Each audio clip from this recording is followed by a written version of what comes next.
tayo sa usapang paggawa dahil nakausap ni Freddie Abando si Jesus Arranza ng Federation of Filipino Industries. Panuorin natin ang The Nation in Motion.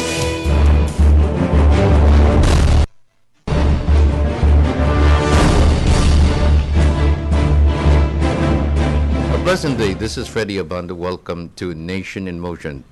This morning, we're privileged to have with us Mr. Jesus Arranza, who is a veteran of the coconut industry, to discuss its current state and its future. Good morning, sir, for joining us here on Nation in Motion. Good morning, Fred, and good morning to all the viewers. Now, if you look at the coconut industry, how promising is the future, and where are we right now? Well, right now, we are competing with a big volume of palm oil. You know, palm oil in Malaysia is producing a lot. They have been extending their planting. And in Indonesia, they are now growing more palm oil than in Malaysia. And Indonesia has an advantage of carrying two oils. They're producing coconut as well as palm. And they export whichever has a premium in the world market. They use domestically, but without premium. So, in our coconut industry, we have overcapacity. That's a given. What do you mean? Overcapacity in crushing. There are more than enough oil mills. It's 3 times the supply of copra. So, everybody is competing in the buying of copra. And but the price in the world market, surprisingly, this is rather unusual because the price of palm oil is usually lower than coconut, but the past few weeks it has been higher than coconut. But I know this is just temporary. This will correct.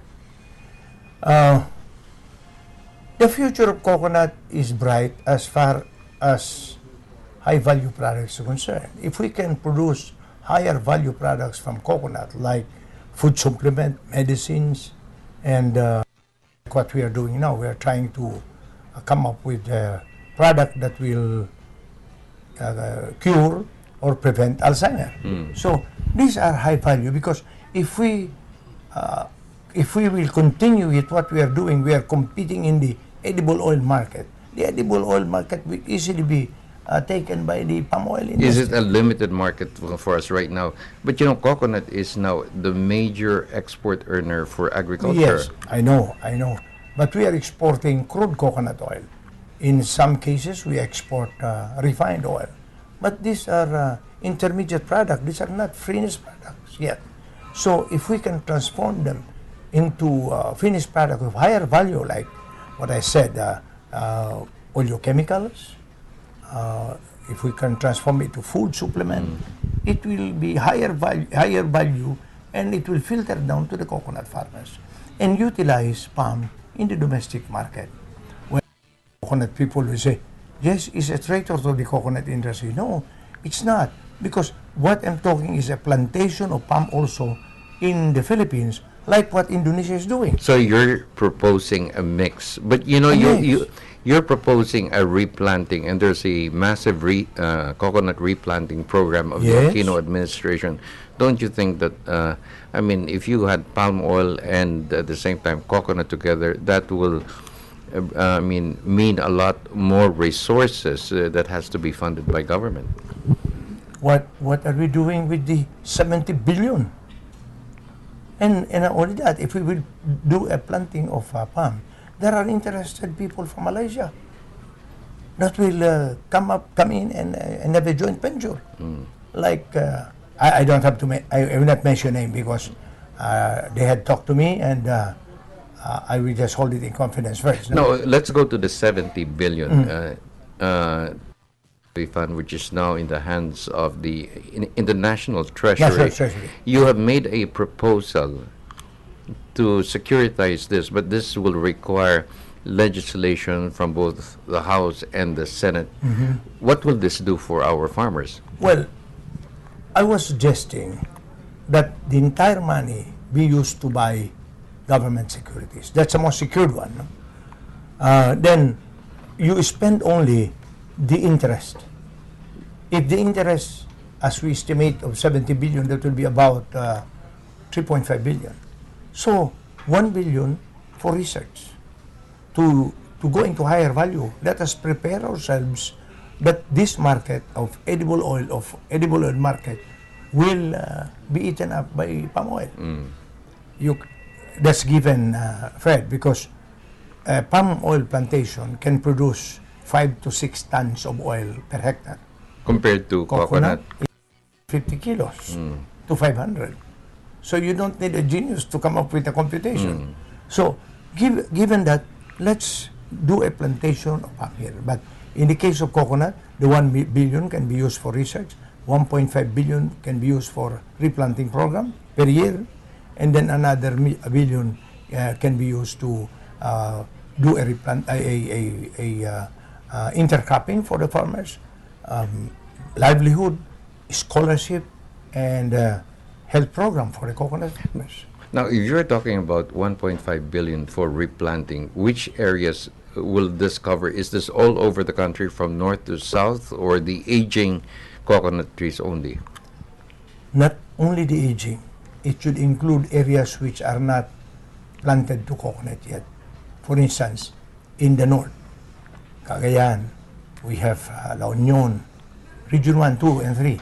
These are normally non-coconut producing. Plant there. You cannot plant palm oil in that area anyway. So you plant palm oil in the southern Philippines because that is within that belt of Malaysia and Indonesia. So if you have the two oils now, in the case of palm, you invite investors to come. There are interested investors from Malaysia. Will that be a major dollar earner, palm oil? Yes. Like, I mean, compare that to coconut. But don't you think it will kill coconut? No, it will not. We have a sample in Indonesia. Indonesia has been doing that. They play with the two oils. It will not. It can coexist. One is for industrial use. The other one is for edible use. But, you know, would palm plantations benefit our farmers? Why not coconut? Because they will benefit more. They have been in before. Now you are making use of coco levy money to benefit them. No, the coco levy will be used only for coconut farmers. The palm plantation, you get investors. There are so many willing investors will come. There are those who are investing already.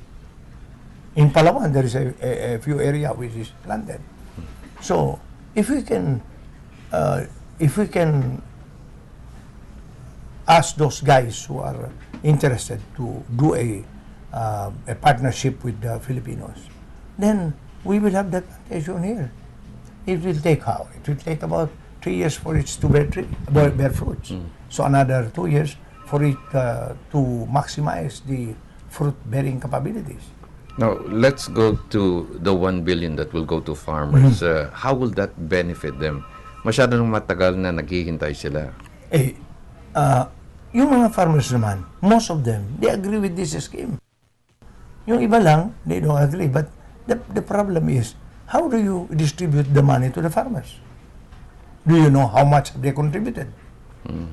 Each one of them. Who will determine that? And that's why the decision of the Supreme Court is a wise decision.